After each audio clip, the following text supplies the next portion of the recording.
Right spot. All right. My name is Jeremy Hills. I'm one of the co-founders here at Kollective. I think I would objectively say this is a one-of-a-kind social performance club that we started here in Austin, Texas, obviously. We get asked a lot, what is a social performance club? So story time, give me 1 minute, entertain me for 1 minute. So Bill, Athletic Brewing, Jimmy, Super Coffee, they met here. They met on the rower here, to be exact. And then, fast forward. I don't know about the row story, who won. Jimmy's pretty competitive, but Jimmy took the W. Oh, that's right. I wasn't gonna give him that much credit, but yeah, Jimmy actually did win the whole thing. They met here. They end up becoming really fast friends. They've been able to accomplish a lot of things in business together. And then I think today is actually a good representation of like what one of those things is. Today we get like 4 titans in their own lane in the sport and business field. And 2 are investors in Athletic Brewing, and the other 2 are investors in Super Coffee. So when we talk about what is a social performance club, it's a concept that's centered around wellness, but it's also centered around like strategic relationships being formed to go on and create bigger and brighter things for this world. So I won't stay up here all day. Thank you guys for sharing a little bit of time with us here in our space that we are proud to call home. And let's hear from these titans today. So Darren, where we at?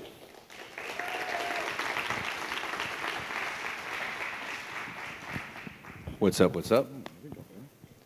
Thanks for doing this. Thanks for coming out, guys. We have a great panel. Why don't you guys come up? Desmond, where are you? Did you leave? Where's Desmond? You're not that fast anymore. Desmond. Okay, Amy Jo here, Lance here, Desmond, or someone who wants to stand in for him can be here. Starting off strong. All right. By the time I get to Desmond, he'll be sitting in that seat. So, all right. Let's just do it really quick because I want to get to the meat of this sports and business conversation from Athletic Brewing and Super Coffee, and that Suped Up is a pretty unbelievable collab. Coffee forward, really nice. Hey! He's here. I'm Darren Rovell. I'm a sports business reporter. Worked at ESPN, CNBC, now at the Action Network, an investor in Athletic Brewing. Amy, tell us a little bit about yourself. Hello, Amy Jo Martin, proud Super Coffee investor. I have a company called Renegade Global. We get women's seats on cap tables, board seats, and stages, all about building wealth creation for women. Former NBA, not player, but worked in the NBA, and excited to be here. Awesome. And speaking of stages, Lance? What's up? Tell us a little bit about yourself. Is this working? No. I'm Lance Armstrong. I was starting to say former Austinite. We've been the last 5 years up in Colorado, but breaking news, we're moving back to Austin, so I'm really excited about that. Look at that. Colorado's just not as cool. No, it is actually very cool, but temperature-wise, I'm one of the managing partners at Next Ventures, an early stage VC fund. It's around a $60 million fund. I have an amazing team there. We invest all across the spectrum of health and wellness, whole person health. And I think we're actually just about to make our 19th investment, so we've got some great ones in there. Things like Outside Inc. and Aura Ring, which a lot of y'all are probably very familiar with. You see how bad you're sleeping? I sleep great. I don't. Only I didn't get. This South by thing has really kicked my ass. I have to be honest. And I have, and I just want to get this out of the way because I had a friend who rode bikes with Desmond the other day in Miami. I didn't know you rode. And she says, ask him about his whistle. I said, what? So we'll let him talk about the whistle. Well, as Lance said, my name is Desmond Howard. Thank you guys for coming out here. Give yourself a round of applause. This is a nice crowd. Thanks for coming out here. Really appreciate you guys showing up. We had a round of applause, but you weren't here. Yeah, well, I was on brand. I was on CP time. You leave me alone. So, Desmond Howard, I currently have a job working with ESPN College Game Day. We've come here several times to do Longhorns games. I love coming to Austin. It's a great town. Former NFL player, played 11 years in the NFL, and won a couple of trophies at college and then pro. So I don't know. We'll get to the other stuff later. And super coffee investor. Yeah, exactly. I need the ring, too, for my sleep. So I'm glad that you're an investor. We got to talk. But what about that whistle? So the whistle is because as a This is a true story. I've never heard of anybody doing this, by the way. I've heard every bullshit bike story ever told. Right. I've never heard this. Right, exactly, because this is not a bullshit bike story. This is a save your life bike story. Okay. If any of you ever been to Miami, Miami is a really, really condensed city. There we go. Miami, there we go. All right, that's right. So, and anyway, so if you're a cyclist, you know, it can be dangerous. People, they don't know how to drive down there. So my whole philosophy is, especially when I'm by myself. Now, if I'm in a group, I used to not, have it, but now it's just part of my equipment now. But when I was by myself riding the bike, I said, well, if they don't see me, they're going to hear me. And I'm riding with people that got like the little bell on their bike, like you get for your kids. I'm like, what is that shit? Bing bong. Yeah, exactly. Like, no. I'm out there like an official. Like, as I'm going through intersections, you're going to hear me. So if you ever check out my Instagram, my last ride was a century. And it was for the DCC, the Dolphins Challenge Cancer. If you look at my post, I come through the finish line with a whistle in my mouth and my arms like this. So she's right. I keep that whistle, you know, it's like my helmet. I always have my helmet and I always have my whistle. I might be onto something. And I'm, you know, maybe Lance does, but I don't make fun of safety. So it's important. All right, let's talk You about. got something going. Let's talk about sports. I've known this guy a very, very long time. Unfortunately. Okay, all right. Another true story. He taught me how to tie a tie many, many years ago. Double Windsor. That is Double true. Windsor, that's that is impressive. true. Quickly, That's good. You don't know the story there, though. So I was doing a piece for ESPN on how Lance Armstrong was making more money talking than Bill Clinton or something like that. I went up to Toronto. They were talking at the same time. Bill Clinton was so boring that I had to make a bet with my producer that Bill Clinton would say the phrase genocide in Rwanda in the speech. It was for $100. And Bill Clinton said the word genocide in Rwanda, and the way I jumped up and squealed, I almost got shot by a Secret Service person. I was like, yes! And like in the middle, it was not worth it. So anyway, you didn't know that story, but I did teach you how to tie a tie. But I don't think you know now. That was like a one-time thing. After that, I got it. Right. Yeah. Now he just wears T-shirts. Let's talk about sports and business. You know, one of the things that I have been intrigued with, I have a food and beverage VC and have a lot of athletes in it, and just the competitiveness. You know, people say that, well, you know, what am I going to do when I'm an athlete and I just give it up? There's something about high-performance athletes when they get into business and they love it. See this with you, saw this with Kobe. It really is something that does fill the void. And it's, hey, I want to see this product be a success in the same way I saw myself. I see competitors in the same way I saw competitors on the field. So, Lance, to start, does doing business fulfill you in a similar way? Look, I think we'd be kidding ourselves. I mean, it's so entirely different. I mean, I think some of the key things that drove my career and are also the things that drive a career in investing, right? When you have whether it's a football team, a cycling team, it doesn't matter. It's all about the team, right? The team aspect of it, picking the right people. That's no different than investing, right? I mean, when we make an investment, we look at people first. Like it's founder, and then maybe the idea, right? So you're betting on people. There is a competitive, I mean, in the venture space, as you know, there is a scoreboard. There is a stopwatch, right? And any VC out there that says, oh, There is a whistle. yeah, So that There you go. it's we're always looking at this hypothetical scoreboard, which is also like sports. There's just no sweat, right? That's the only difference, right? Sweat equity, though, for There's sure. definitely sweat I'm a equity, but three-time not- founder, so Yeah. we got some sweat equity.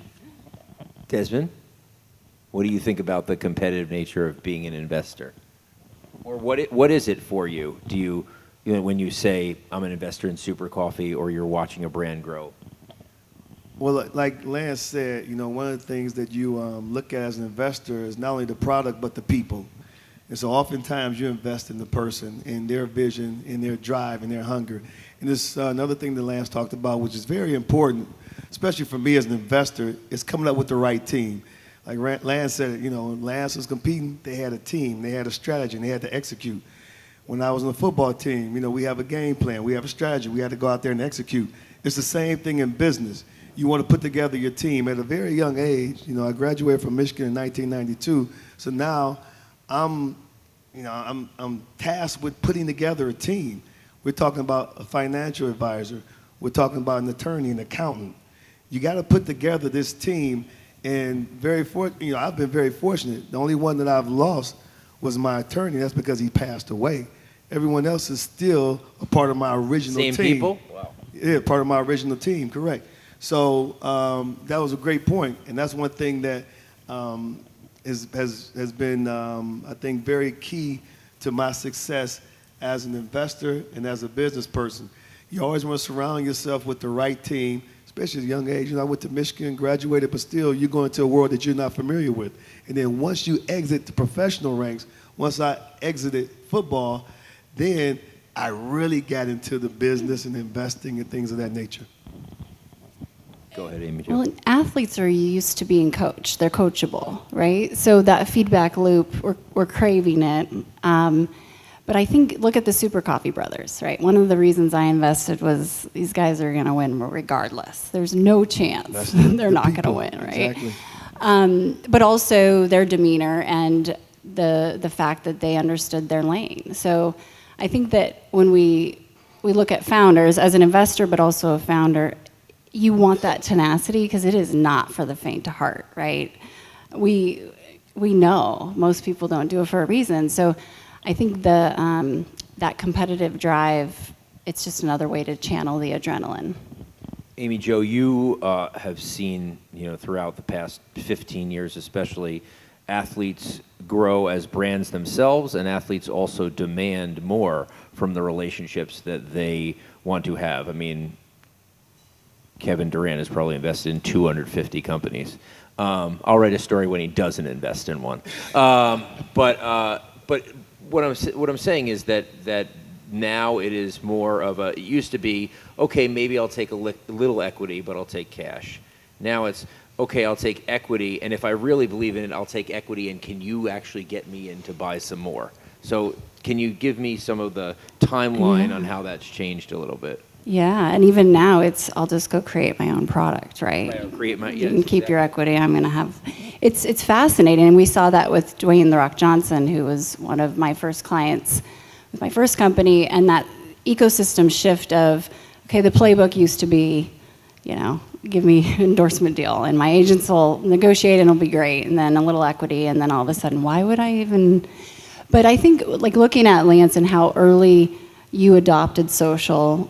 Shaquille O'Neal was also an early day adopter, and when I was working at the Phoenix Suns, I did like the days in Twitter when you could say anything and nothing would really happen, but that ended pretty soon. So, I know. But when Lance and Shaq and I were on early on, you could pretty much say everything. darn algorithms, right? Companies go public. Well, yeah, and looking at the shift where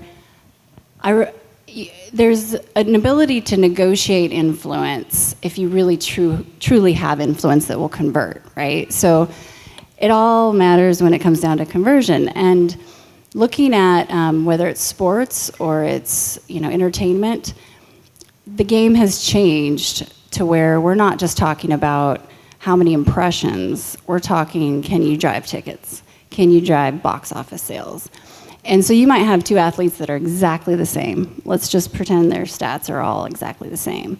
But if they have a proven track record of being able to push something, then that agent is going to win that negotiating. But I also think, we see this shift in social, and it has gotten, pretty. It was the wild, wild west, and now it's tough. It's a noisy space, but also the algorithms aren't necessarily on our side. But the more human an athlete can be, the better from the beginning. So relevance, credibility, and relatability is usually going to convert to connection, and connection will always convert, right?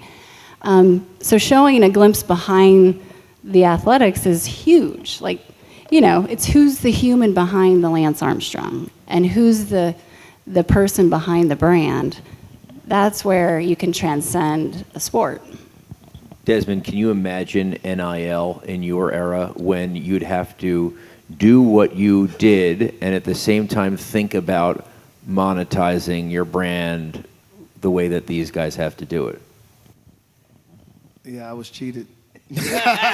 He's just thinking about the money part of it. Exactly. Maybe there's a retro payment. That's all the NIL is about, right? It's about getting compensated. Hey, for you your wouldn't have name been and at your Michigan, likeness. man. You'd be at Notre Dame. I don't know about that one, but anyway. Yeah. So, what's the question? The question is, a lot of the athletes today you can't just all of a sudden be relevant. You have to, while you're now in college, while you're now in high school, you have to build and build and build. So what would it have been like? No. You don't think so? No, hell no. Okay. Guys become relevant without doing a damn thing nowadays. They become relevant because of social media. They get NIL deals without doing anything on the field. So these kids are getting relevant before you had to do something back in our day to become relevant. Now with social media, you get the right team, you get a couple of nice little angles and a couple of nice little videos. Guess what? This guy all of a sudden is relevant because he has X amount of followers. He ain't done nothing, but he's relevant. So yeah, that doesn't apply to today's student athletes or anybody else, And then you got different, like in basketball. Now you have different avenues to get to the NBA. Like everyone doesn't have to go to high school, college, NBA. You got the D League, the G League. You got these other leagues they're forming for high school kids who don't really want to go to school. They really do, and it's all driven by social media. So that's the way I see it. You don't really have to do anything. You got kids signing six-figure, and so we're sitting at game day, right? I'm at the desk, and I'm talking to Kirk Herbstreit and Reese Davis. And I look over at them guys and say, hey, guys, remember when the $1 million was like a lot of money? Like, really? Remember when $1 million was a lot of money? Like, they're offering this to high school kids now in NIL deals who haven't done anything at the collegiate level. I'm like, it's mind-blowing that we're talking seven-figure deals for kids that haven't stepped on the gridiron at the collegiate level and done anything. I'm not hating on them. I'm just answering your question because you posed that, so I'm letting you know. What do you think about NIL and how kids, because as Desmond said, it might not matter if the kid's the greatest, but if they built a great social media following, they'll get the money. Does that mean they're going to concentrate less on the field and more on social media? Well, so I have a systemic opinion on this, but I'm concerned about the mental health around it as well, and our relationship with money at a younger age, and understanding, what's the long-term play. We've seen a million times how many athletes actually make it to Lance's level, right? Not that many. And zero, but okay. Well, of course. Sorry, Lance. Sorry. Welcome back to Austin. No, seriously though, it's incredible. But we see these ones. But you look at how many individuals who walk away with not much, or they're trying to figure out what to do, and I think not understanding what to do with that power and influence at that level, and then that pressure of the game, being on the field, that's a lot. And I know that this isn't the topic, but just look at Silicon Valley Bank the last couple of days. The mental health around that, and thank goodness, hopefully we're back on track, but that's no joke, right? So you start throwing money and influence around. We got to have education. We have to have support. We have to be mindful of this. It's true, but at the end of the day, everyone wants to be the first. You know what I mean? Like if you look at the news cycle, it's not about being right. It's about being first. Don't let the facts get in the way of a good story. It's the same way. Hey, I'm the media guy over here. I defend my profession. It's the same way with athletes. Like these guys, they want to be the first to recruit this kid if he's in the 8th grade, or if he's in the 9th grade. They're not worried about the mental, stress that this kid may have. You're going to deal with the mental stress regardless, whether you get the money or not, because you're trying to make it. You're going to deal with the game side of it regardless. This is the approach of people who are offering them the money. That's what I'm saying. And they're offering the money not to like Darren's kid. Well, that would not happen. They're offering the money to kids who need this, and this is their way out. And so, of course, they're going to accept it. Right. Do you think NIL and the transfer portal should exist the way they exist today, or I think NIL. I think we can all agree NIL is here to stay. I don't think we pull that one back. Yeah. Where I struggle with this, like we were talking earlier, like these kids just every year, like there should be. You can't have the two together. So I would say this: I have always been the biggest advocate of NIL for student athletes. Before it was popular to say it, when Reggie Bush went through what he went through at USC, I did hit on ESPN News. They said, "What do you think, Desmond? Reggie's caught up in this stuff." I said, "USC owes Reggie Bush money. That's what I think." They thought I was crazy. I said, "Just open up the books. We're all business people here. Open up the books. How many number 5 jerseys did you sell before he wore it? How many number 5 jerseys did you sell after he wore it?" He gave that jersey value that young man should share in. And everybody was cool with this ridiculous, corrupt system until the O'Bannon brothers came into play. And that changed everything. So I've always been the strongest and biggest advocate of these kids getting paid for their name, image, and likeness because they give that jersey value. So I have no problem with NIL. You just need guardrails, though, just like any other system. And with the transfer portal, that's the problem. You can't just hand it to the colleges and put it in your lap and say, "Okay, guys, go for it." And everybody's like, it's the wild, wild west now. We have no guardrails, nothing's legislated, nothing's, you have nothing but just take the money and run. So that's the biggest problem. But they should always receive money for their name, image, and likeness. And they've been screwed for a long time. I was shocked. My wife is an attorney, right? And I remember reading about the NIL, how you get these letters of intent. So as a high school kid, you sign a letter of intent to go to college. And how they control your likeness for perpetuity. Now, I went to Michigan. I graduated. But I had to ask my wife. I said, "What is perpetuity?" A long time. Don't worry about that. Don't worry about that. Forever. I said, and everybody's okay with teenagers signing this? That's ridiculous. It never made any sense. It blew my mind. See, it was too early in '91. They did not have. Did they have 21 jerseys at Michigan? Absolutely. Without your name? So they said it 100%. wasn't you. No, it they had you. Howard on the back of them. Yeah, they had everything. They had the whole 9. They had the diving catch. They had the pose. Right. I actually got sued by the photographer.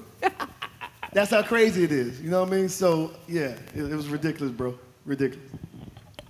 I'm going to go 1, 2, 3 here. Knowing what you know today, what is one business decision you've made that you'd like to change from your past? I did not brief them that I was going to ask this question. This is good, though. This is really good.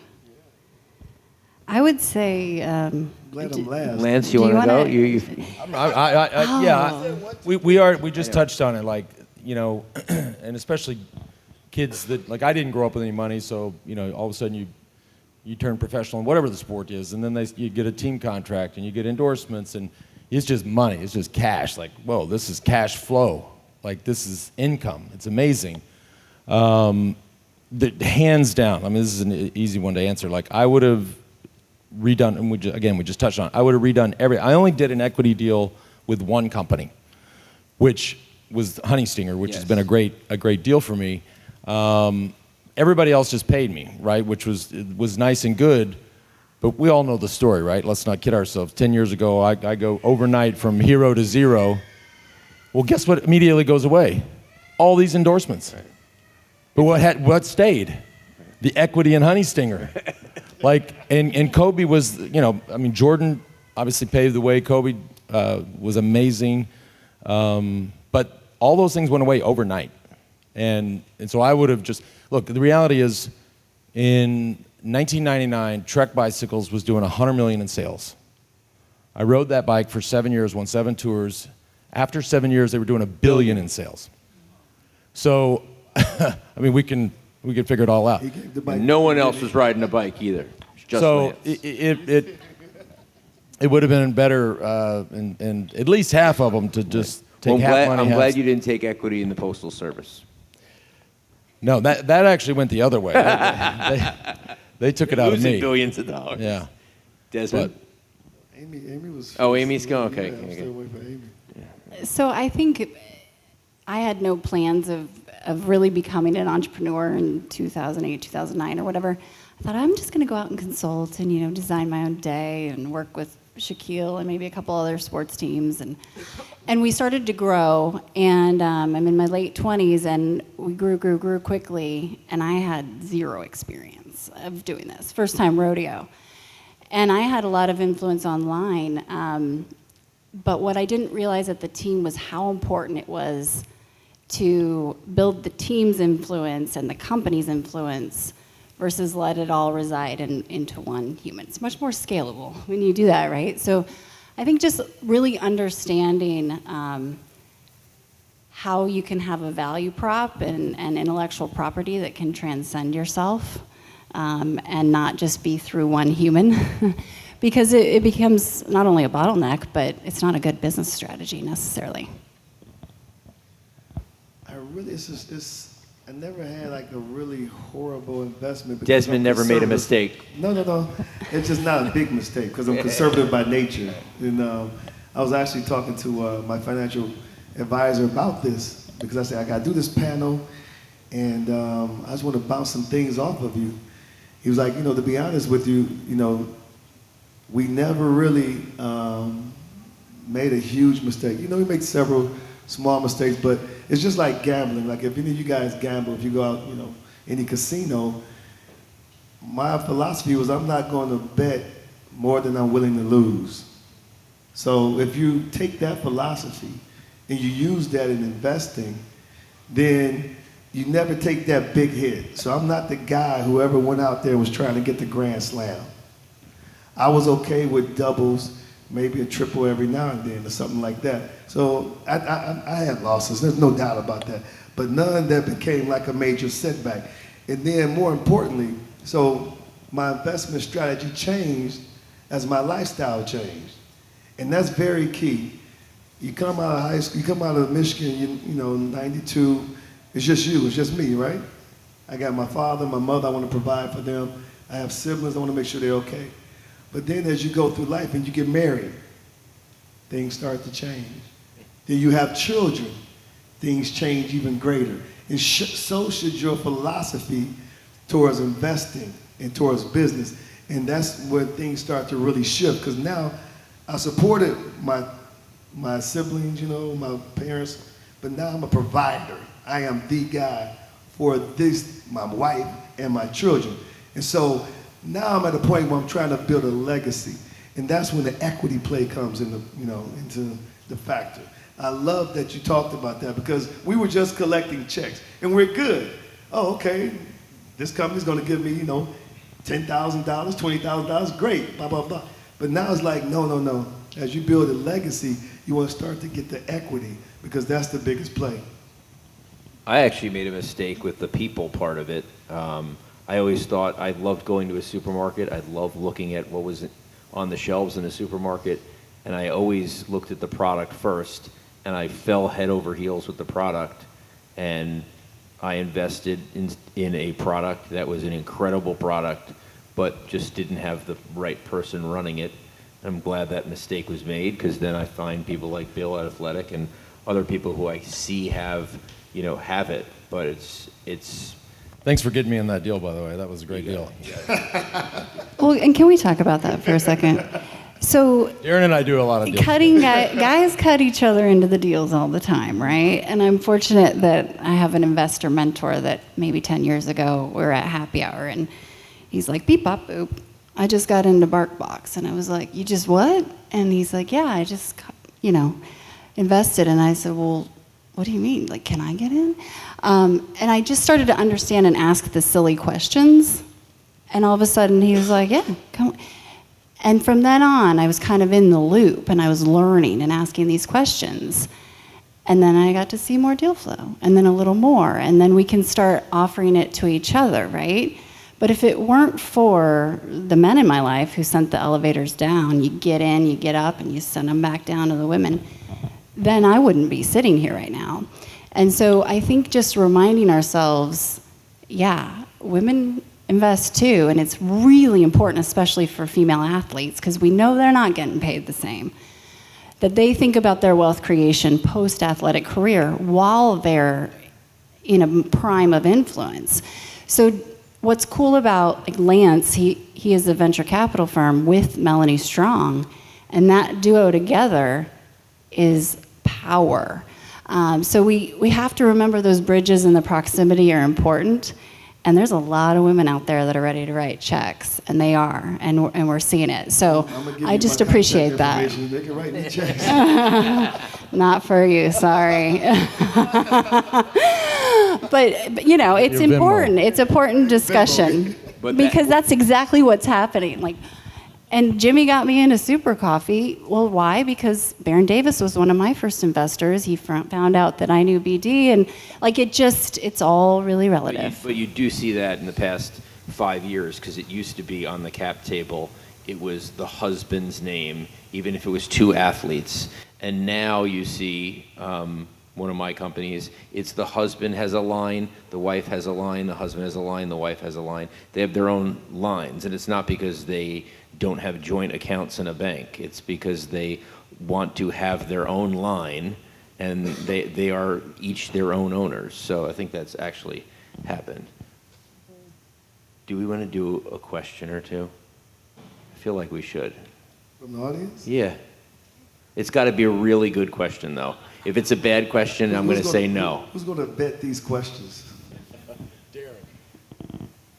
Remember, if it's a bad question, I'm just going to shut you down. She has a great question. She's from Miami. Oh, I love that. I don't know if my question's going to be good, but Oh, you can't hurt yourself. Don't start that way. No, bring confidence. You got it. This is the best question okay, ever. first of all, I'm from Miami, and I got this. Okay, is that better? Do you remember the whole I'm going to take my talents to Miami? You've got talent, yeah. Okay. You mentioned that you bet on people, and so I guess as someone who was previously a consultant and now an entrepreneur, and I guess what did you see if people are always going up to you and asking you for deals or invest in my company, and I guess this applies to everyone, what do you see in them that sparks that fire that you're that person's got it in a very quick conversation? Is that good? Yeah, that was good enough for sure. Can I? That was good. That was a great question. Atta girl. I mean, the relevance, right? That's value. I'll start, I guess. Do you want to go? I would say that almost everyone we've invested in, we've found. So the people who say, I'm going to devote my time to coming up to you, you will prove it to me when I see your product before my eyes, better than you coming up to me and saying, believe in me. I'll believe in you when I see it naturally on the shelves, on a trade show.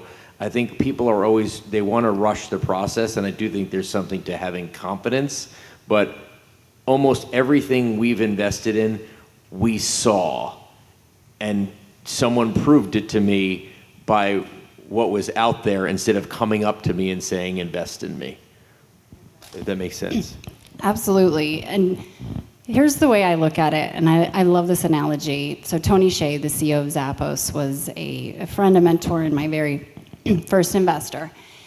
And unfortunately, he's no longer with us. But he said to me one day, he's like, Amy Jo, okay, here's the deal. This is the way I look at it.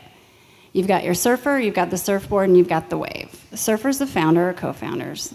The board is the service or product, and the wave is what's going on in the industry. Hopefully something big's going on. And for me, I'm always looking at that surfer first, because I know as a founder and an entrepreneur and an operator, 99% of the time, your believability of whatever your graphs show in your scale, your plan is going to change day 2 anyway. It's going to change. So do you have the tenacity to stick it out? Because it is not an easy ride. And do you have that wave behind you, or some ability to explain to me why you? So that's what I always think of that.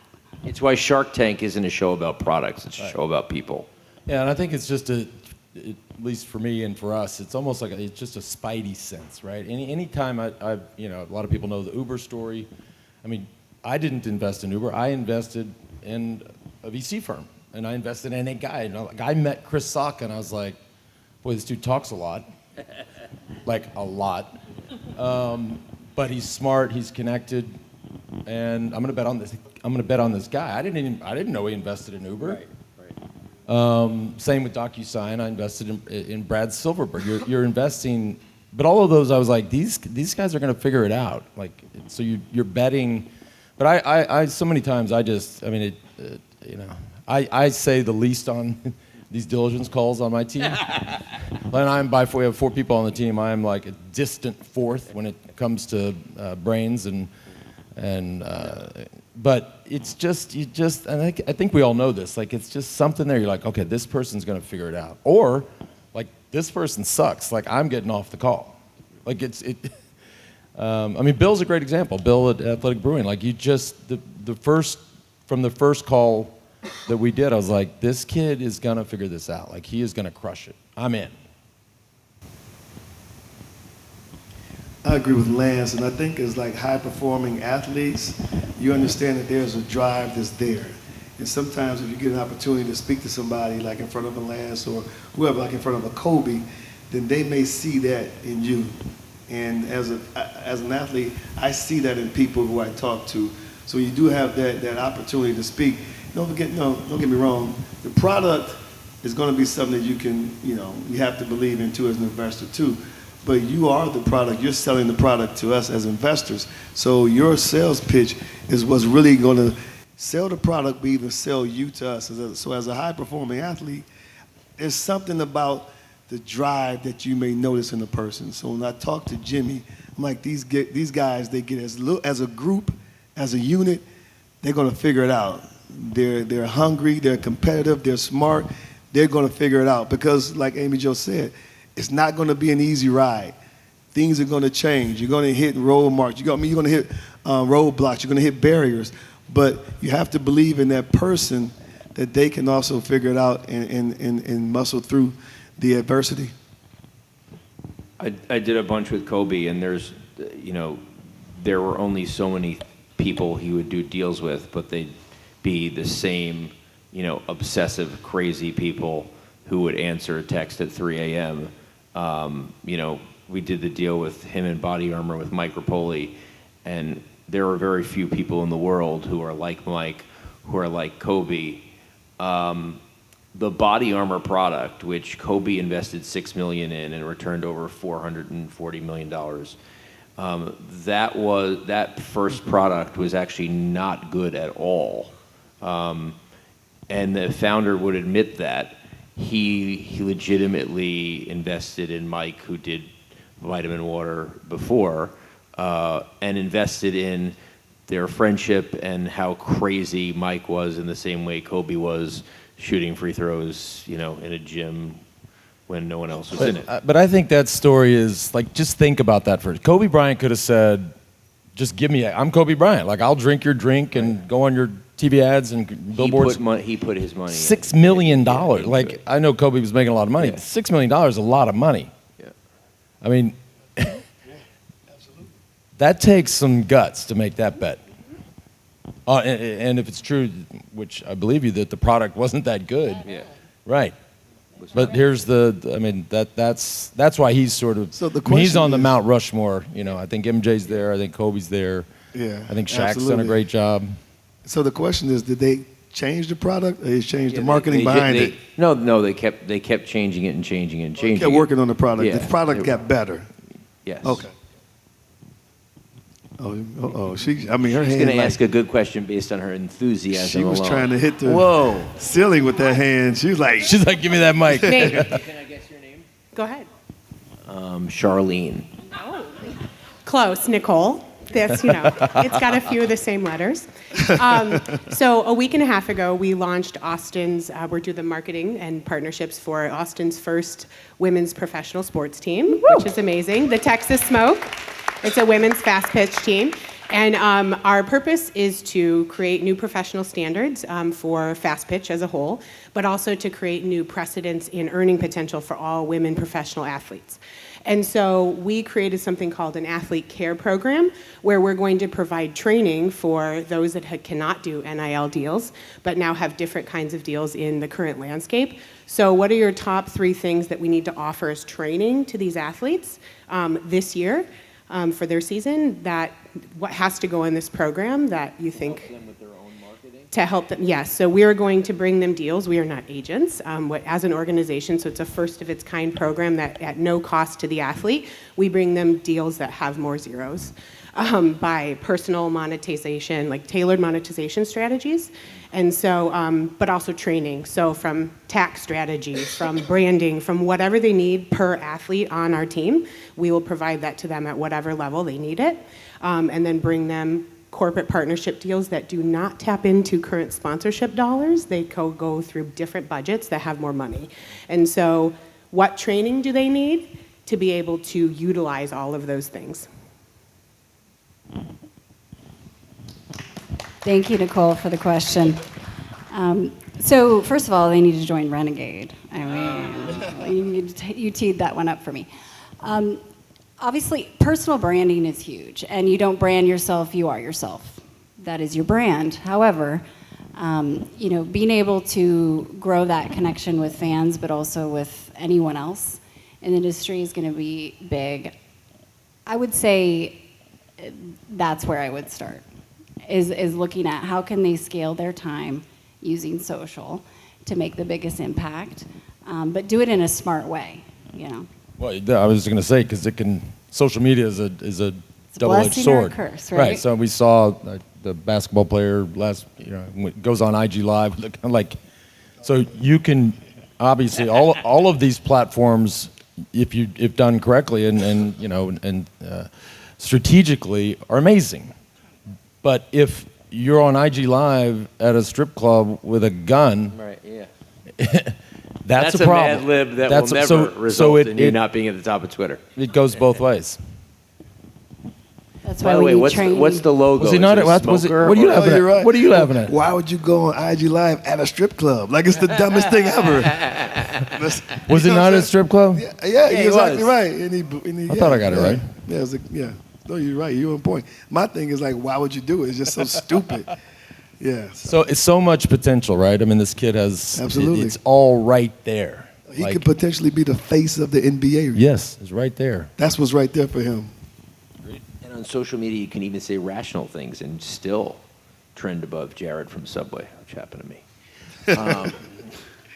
One more question? All right, one more question. It's got to be a good one, otherwise someone else gets the question.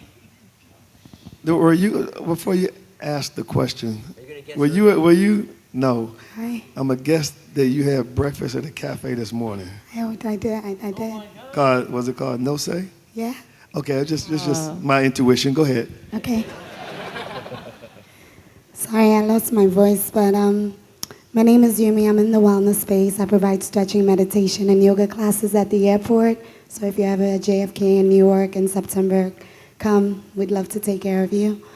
My question actually is about wellness. I was listening to all of you guys, and when it comes to investment, and Amy Jo, you mentioned about how money could be problematic when you don't know how to take care of it.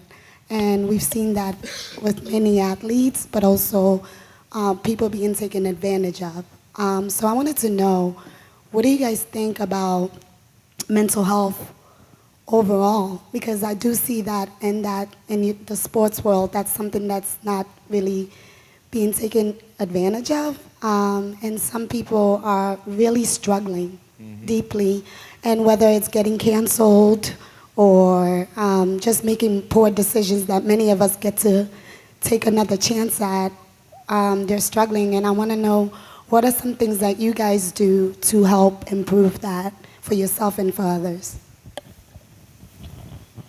When I hit 40, I was like, wow, I've done a lot for myself in this life, and I've done nothing for anyone else. And so I became the head of this influencer alliance for a mental health brand called We're All a Little Crazy, the global mental health alliance. I do a mental health podcast once a week.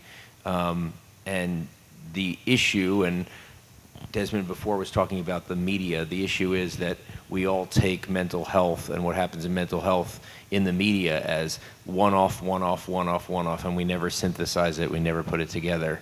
And that becomes a issue because then it's always that person's problem. It's not society's problem. And it's not, it doesn't become kind of like this total like mental health, like let's help ourselves get better. So I've done over 100 presentations in high schools and colleges around the country where, hey, I'm not a doctor, but through talk and through what we're doing here, we could help save people's lives, and that's kind of been my baby. And I think we all have to do as much as we can to talk about this, because I realize kind of what's happening on social media. I see how my 11-year-old daughter's personality that day is based on how everything's going on social. So it's only going to get more and more difficult, and if we continue to keep things in and we don't openly talk about things, it's going to get worse because of the challenges that we have every day at younger ages are there. So it's an interesting question as I look at my 3-year-old son over here. Hi, Lincoln. Aww. And just that BS balance word. I think, I look back at with my first company, it looked great from the outside looking in, but behind the scenes, a lot of people didn't know what was really going on. 4 hours of sleep a night, 210 flights in 1 year. And I remember standing at the JFK departure board. I couldn't remember where I was standing. Finally figure it out. Walk over to Fuel Up, Starbucks coffee. And I go to sign the receipt, and I didn't know my name. Completely didn't know my name.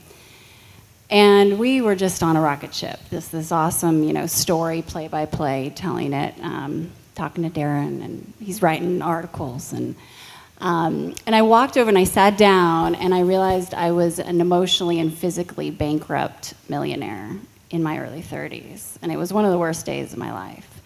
And I didn't know why I was doing what I was doing. And if I don't watch myself, I will go into overdrive real quick. So that wasn't solved per se. However, I've got a therapist in every pocket. I've got someone on SOS text. And so it's becoming self-aware more. I don't drink anymore. That's been super helpful. That's why I love athletic brewing. Thank you. But yeah, I think being able to have those mentors and guides, we have to be able to match them.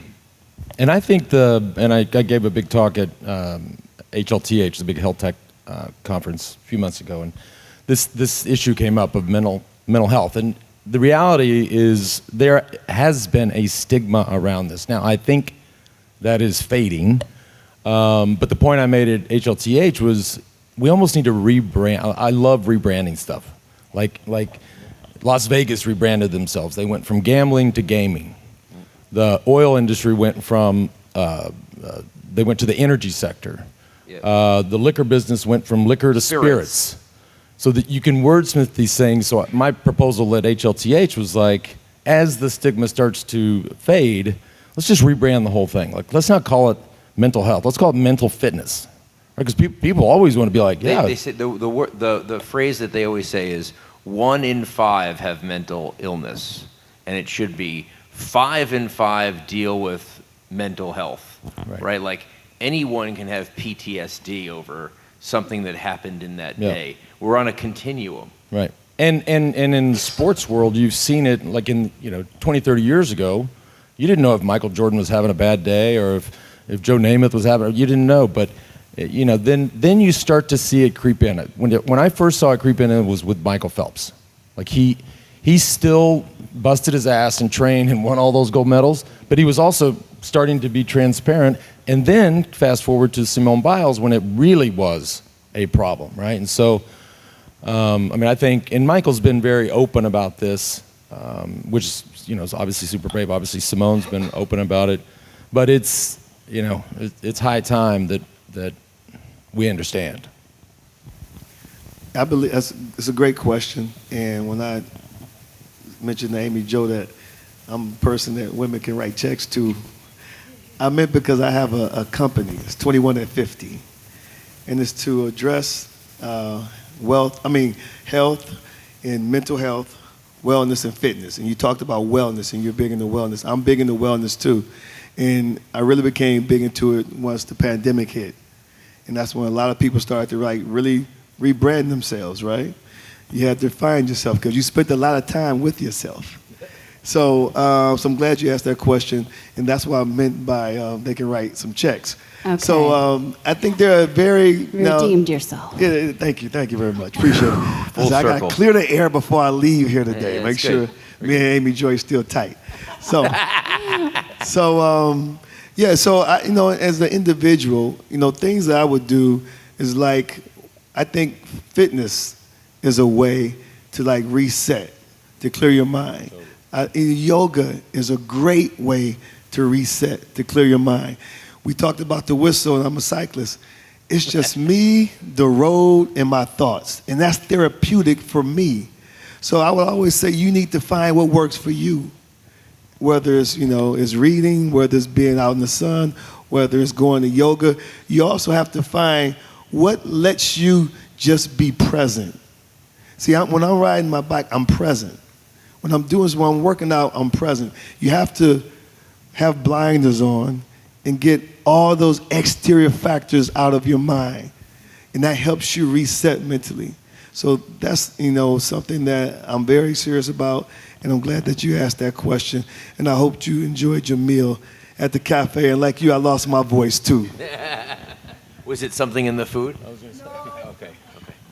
All right, Desmond Howard, Lance Armstrong, Amy Jo Martin. I want to thank everyone at Kollective here for clearing out the gym, and obviously to Athletic Brewing and to Super Coffee for this great event. Thanks for coming, guys.